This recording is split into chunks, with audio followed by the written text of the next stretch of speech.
തിരുവനന്തപുരം ജില്ലയിലെ മലയോര മേഖലയിലെ വന്യജീവി ശല്യം തടയുന്നതിൽ വനം വകുപ്പ് പുലർത്തുന്ന അലംഭാവത്തിനെതിരെ സിപിഐ ജില്ലാ സെക്രട്ടറി മാങ്കോട് രാധാകൃഷ്ണൻ. വന്യജീവി ആക്രമണത്തിൽ പരിക്കേറ്റ് ചികിത്സയിൽ കഴിയുന്നവരെ വനപാലകർ തിരിഞ്ഞു നോക്കാത്ത സ്ഥിതിയാണ്. വന്യജീവി ആക്രമണ കേസുകൾ സർക്കാർ ഉണർന്നു പ്രവർത്തിക്കണമെന്നും മാങ്കോട് രാധാകൃഷ്ണൻ പറഞ്ഞു.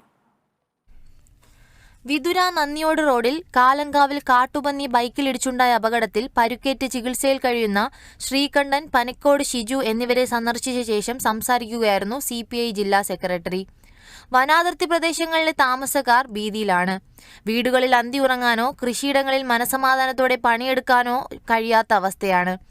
വന്യജീവി ആക്രമണങ്ങളിൽ ഗുരുതരമായി പരിക്കേറ്റ് കഴിയുന്നവരെ വനപാലകർ തിരിഞ്ഞു നോക്കുന്നില്ലെന്നത് കുറ്റകരമായ അനാസ്ഥയാണെന്നും മാങ്കോട് രാധാകൃഷ്ണൻ പറഞ്ഞു.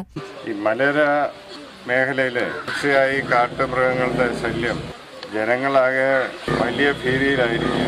കഴിഞ്ഞ ദിവസം തടിവെട്ടുമായി ബന്ധപ്പെട്ട പണിക്ക് പോയിട്ട് വന്ന ശ്രീകണ്ഠനും അതുപോലെ തന്നെ കൂടെ ഉണ്ടായിരുന്ന ആളെയും പന്നി സ്കൂട്ടർ വരുമ്പം ആക്രമിച്ച് നിരവധിയായ സംഭവങ്ങളാണ് ഒരു ചുരുങ്ങിയ കാലയളവിലൂടെ തന്നെ നടന്നുകൊണ്ടിരിക്കുന്നത്. ബൈക്കിൽ പോകുന്നതിനിടെയാണ് ശ്രീകണ്ഠൻ, ഷിജു എന്നിവരെ കാട്ടുപന്നി ആക്രമിച്ചത്.